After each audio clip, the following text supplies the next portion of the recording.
What's doing, everybody? I'm Alec. Thank you for watching First Class Fatherhood. It's time for another Frogman Friday edition of the podcast here. Today's guest, former United States Navy SEAL Rusty Noesner.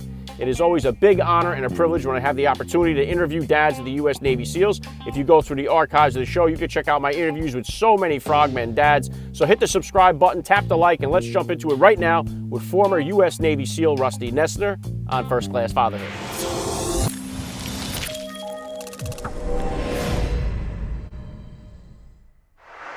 Joining me now, First Class Father, Rusty Noesner. Welcome to First Class Fatherhood. Hey, thanks for having me, Alec. All right, let's start it right here. How many kids do you have and how old are they? Well, I have a 2.5-year-old daughter and just recently have a son, second kid who's, 15 days old. So still reeling from number two and experiencing all that. So. Yeah, brand new. You still got the receipt for him and everything, huh? Did you guys know you were having a boy? Did you do a gender reveal or anything like that, or you waited till the end? I'm all about. I like surprises, but wife not so much. She wants to have that planned out. I respect her for it, but I wanted a surprise. Either way, she won the argument, so we knew it was a boy coming. And honestly, different feeling from a little girl. You know, a little boy is a different experience. Having him come in because you're like, oh man, now I really got to be locked on because you're going to be a lot like me, and that terrifies me. Yeah, I had it the reverse. I had 3 boys, then we got our girl on the 4th try. So it's definitely been a big experience the other way around for me. And now you got 1 and 1. You guys going to try to break the tie here? Or are you all done? Who knows? We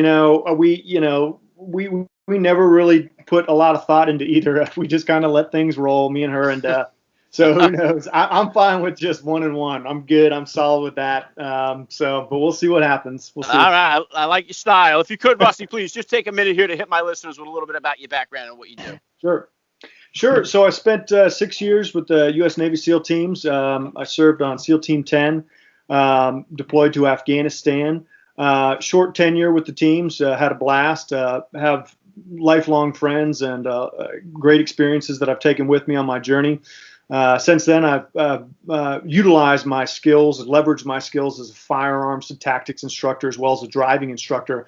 I've traveled the country and occasionally international to do that type of work. And right now, I basically just work out of West Virginia, which is about an hour and a half from me, doing defense contracting with various agencies. And when I'm not doing that, I spent a long time developing a nonprofit organization that caters towards veterans and their artistic endeavors or their handmade products. It was called War Paints.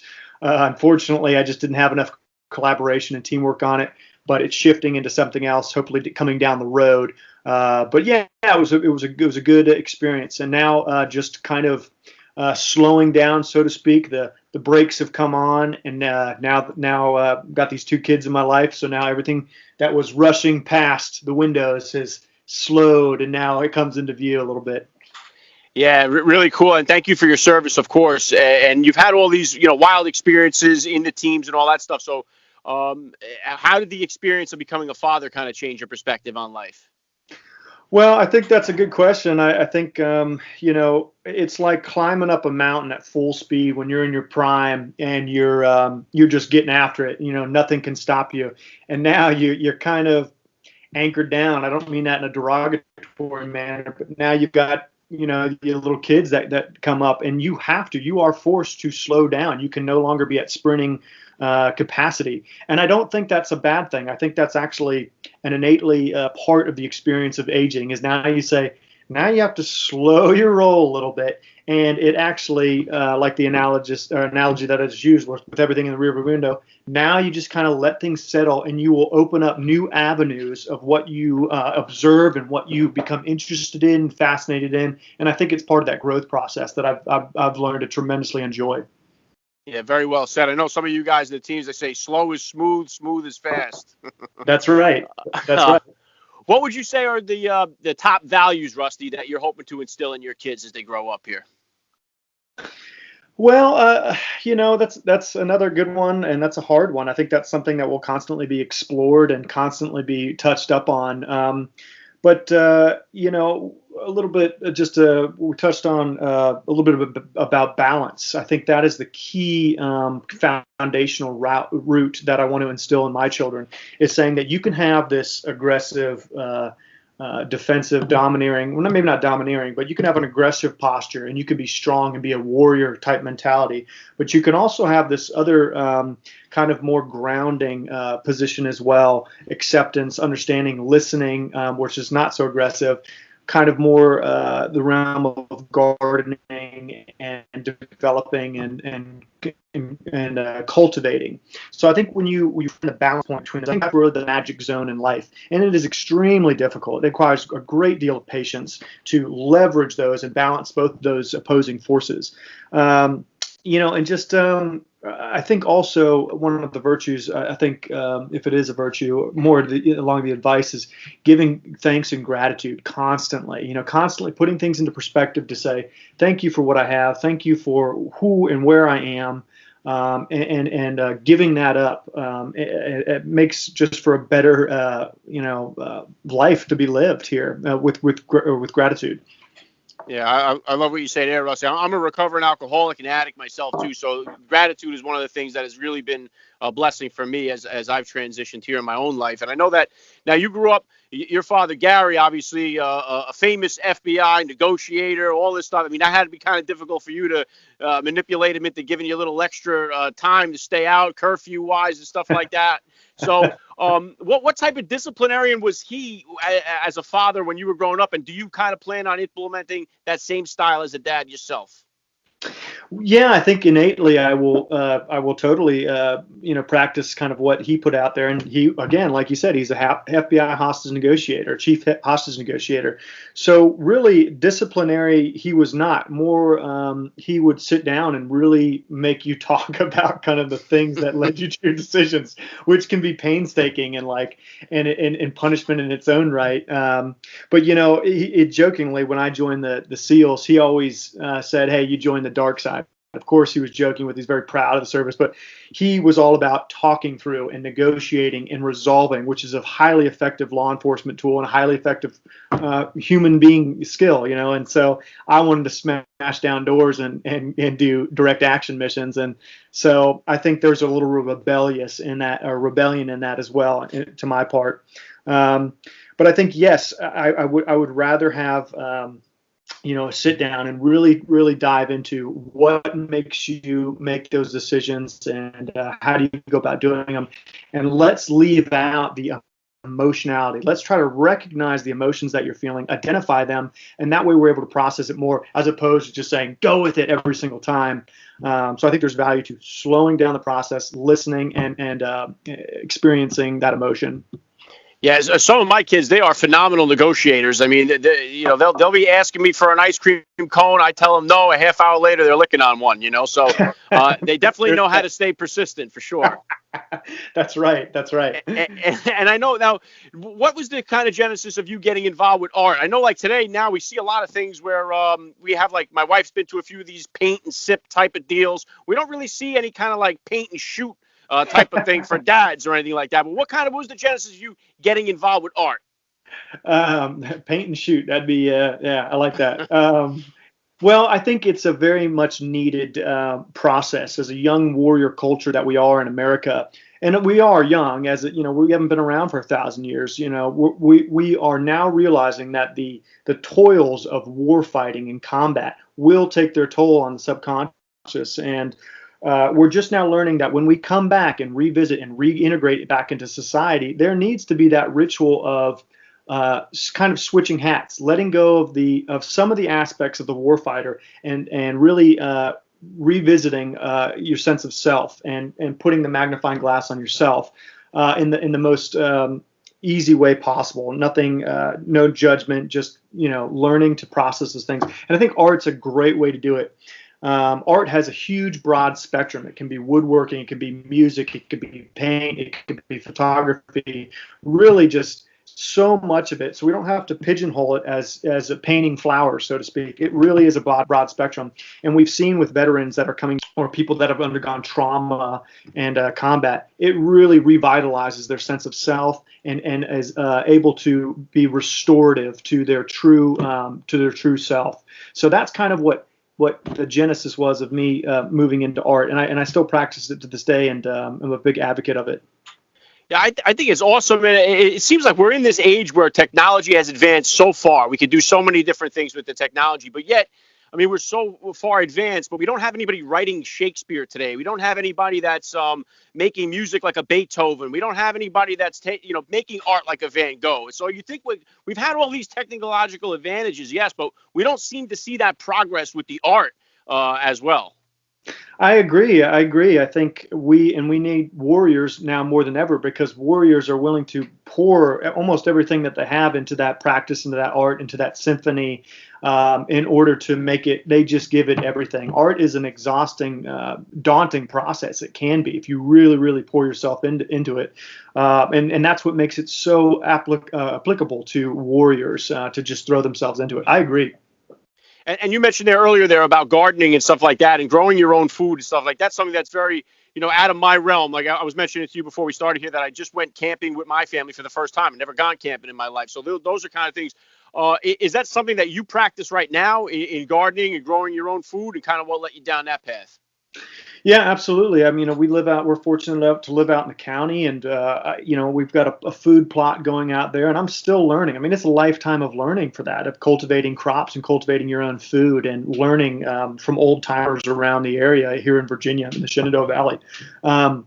But talk about empowering. I mean, every warrior now should have that sense of, I need to be able to provide for my family in the event that the system that is just doesn't work anymore. And I'm not saying you have to be a prepper or anything like that, but having the capacity to put seeds in the ground, have it grow, identify it, and then jar it, can it, save it, store it, is just a miraculous process, and it's very, very, very empowering. We have local Mennonites around the area, and although I'm not part of that religious affiliation in terms of Mennonite status, I have tremendous respect for them, because they really pour themselves in the land and have up to 3 to 4 years of provisions that they've cultivated and whatnot. So tremendous respect for those people that are aware that, hey, life is fluctuating, and there can be good times and hard times, and it's best to be prepared for it.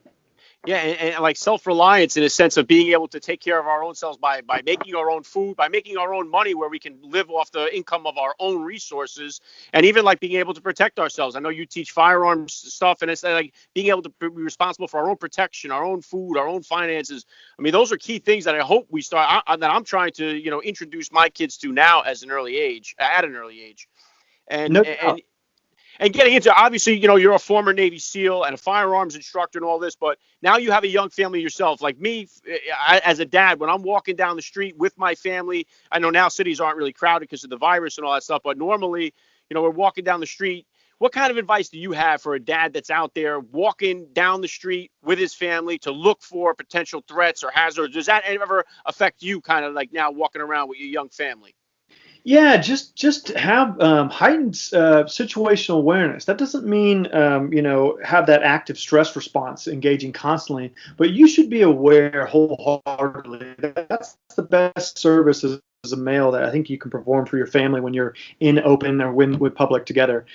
Just have spatial awareness. All your senses should be engaged somewhat, and you should be able to identify potential problematic humans, potential problematic situations before you're even involved in them. And it's as simple as getting away from that, putting distance between that would-be hazard as quickly as you can, because as much as we'd all like to, slug it out, we can't do that adequately necessarily with our children and our wives right next to us. Always be prepared for it, but be able to distance yourself from it.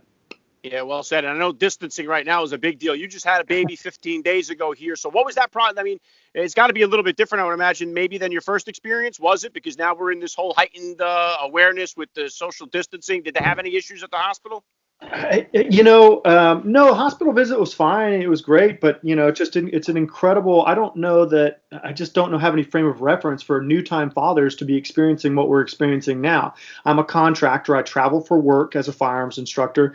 A lot of that contracting is dried up, and that's fine. We're stable. But that leaves me here home and becoming a very much half the role of this father position, of much more at home than what we've been accustomed to in the past hundreds or years. So now we have to kind of marry ourselves up with the mindset of our wives to say, hey, I am here, I am present, but I'm not mom number two. I am a father, and they have to overcome that as well, to say it. He's going to come with a different approach, a different mindset, and we have to make sure that we're resolving these dichotomically opposed forces in a healthy manner, because now it's here and now. We're here home with our children just as much as mom. Yeah, and I don't think it's necessarily a bad thing either, Rusty. I think it's a great thing. I know dads today are much more involved than they were 50 years ago. And I know we've all kind of made the adjustment. We all see women in a different light than we do that Alice Cramden style from the Honeymooners, but we don't really have seen the dad as the evolved dad that he is right now. And that's kind of what I bring a lot of attention to here on the show. And also, the fact that we do have so many kids growing up without a father in their life. And I think that we're seeing the results of that play out all across the country right now. No doubt, no doubt. And it's just, we are now stepping up to the plate. Good adult males, fathers are stepping up to the plate. And that's going to look different and feel different to the domestic role that we've been accustomed to. And absolutely 100% a great thing. I think it'll grant and give our children and the next generation of Americans a more well-suited balance. Make sure that you are retaining that masculinity, but don't try to be overbearing about it. Yes, you are the man of the household, but you don't have to bang pots and pans and march around every day with it. We get it, have that good balance, and that the kids will be receptive to that masculine energy. Yeah, right on with that. And I know we are in a little bit of uncertain times here. What kind of goals or plans do you have here for yourself for the future? Just continue to empower myself and my family with the cultivation of the land, familiarize ourselves with different wildlife and plant species. Start learning, if you haven't already, start learning practical firearms defense, not in an alarming, crazy prepper way. Just learn how to utilize firearms, know how to navigate, know how to read from the woods, again, cultivate crops, and, start treating other human beings with respect, all that good stuff. Just no one wants to be that. There's kind of this prevalent ideology or mentality that the ship is sinking. No one wants the guy screaming like, the ship is sinking, the ship is sinking, we all need to panic. Nor do we want to be on the other end of the spectrum, the guy just sitting there and saying, oh, everything's fine, nothing. You have to be, again, that middle road to say, no, action is required because there's a lot of things going on. Let's just do it calmly and focused and directly in a good leadership way. Hopefully that answers your question. So it does, yeah. And before I hit you with the last question here, Rusty, because you are a firearms instructor and you have young kids yourself, what would you say is a good age or the appropriate age to introduce kids to guns and gun safety? Well, I don't know that I can't answer for every single parent, because I don't know, or father or mother, I don't know the level of their engagement. But for example, my 2.5-year daughter, I have a .22 rifle, and all I do is take it out in the backyard and say, Daddy's going to shoot now, and I'm going to shoot over there at this particular target.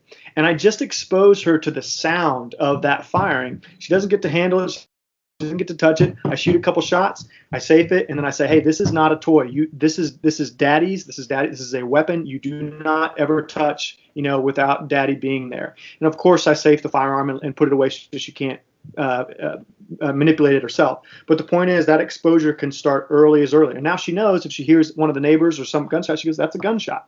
So you can start early with the process of just what that is. It's just a firearm. And I think that's perfectly fine. Yeah, good stuff. And the last thing I'm going to hit you with here, Rusty, I love to ask all the dads that I get on the podcast, what type of advice do you have for the new dad or for that about-to-be father who's out there listening? Be present, and enjoy it. It is just the best gift that we possibly, if we're too engaged trying to run and do this and do that, we're going to miss out on some of the most beautiful moments of having a child, which is just watching them. Be present with them. Yes, you will have to forego a lot of your ambitions and your dreams for just awesome status. But I guarantee you the reward's going to be great. Just watching them interact, watching how connected they are to you, and how much learning that occurs is just an amazing, amazing process. Be present, listen to them, guide them, and just be there with them. Yeah, very well said. I love the message. It's been an honor for me. I got to say, Rusty Noesner, you're a first-class father all the way, and thank you so much for giving me a few minutes of your time here on First Class Fatherhood. Thank you, Alec. I really appreciate it.